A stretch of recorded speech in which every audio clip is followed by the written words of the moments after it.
زہرا نے ارشاد فرمایا کہ اللہ تعالیٰ نے ایمان کو تمہارے لیے شرک و کفر سے پاکیزگی قرار دیا ہے، کہ ایمان کے مرحلے میں جب انسان داخل ہوتا ہے تو شرک اور کفر، شرک اسے کہتے ہیں کہ جہاں خداوند عالم کا کوئی شریک کر کے اور اس کی عبادت کی جائے، اسے مشرک کہتے ہیں، جو خدا کی ذات میں کسی اور کو شریک کرے، حالانکہ خدا یک و تنہا ہے، اس کا کوئی کفو نہیں، کوئی ہمسر نہیں، نہ وہ کسی سے پیدا ہوا ہے، نہ ہی اس کی کوئی اولاد ہے، وہ پاک و پاکیزہ ہے، وہ بے نیاز ہے، تو ان سب چیزوں سے وہ دور ہے، اور کوئی اس کی ذات کے ساتھ شرک نہیں کر سکتا اور نہ ہی کوئی کفر کر سکتا ہے۔ تو ایمان کی پاکیزگی، ایمان کے جناب فاطمہ زہرا نے ایمان کو تمہارے لیے شرک اور کفر سے پاکیزگی قرار دی ہے۔ تو جب انسان ایمان لاتا ہے تو وہ شرک سے دور ہو جاتا ہے، وہ کفر سے دور ہو جاتا ہے۔ نماز کو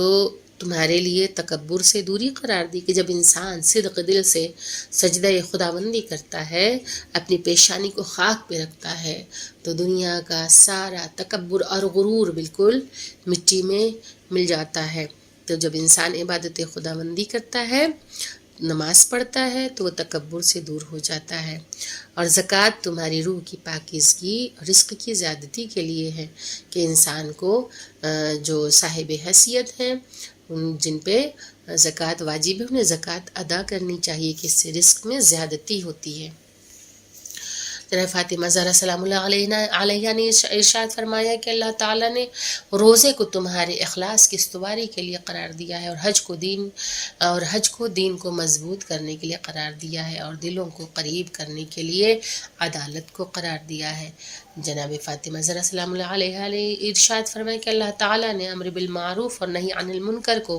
معاشرے کی اصلاح کے لیے قرار دیا ہے، کہ انسان نیکی کی ہدایت کرتا رہے اور برائیوں سے روکتا رہے، تو اس سے کیا ہوگا؟ معاشرے کی اصلاح ہوتی ہے۔ اور والدین کے ساتھ نیکی کو اپنی ناراضگی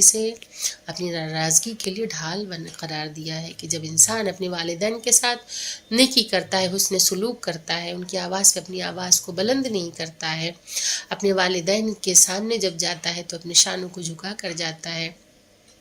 اور اپنے والدین کو محبت بھری نگاہوں سے دیکھتا ہے، ان سے جھڑک کے بات نہیں کرتا،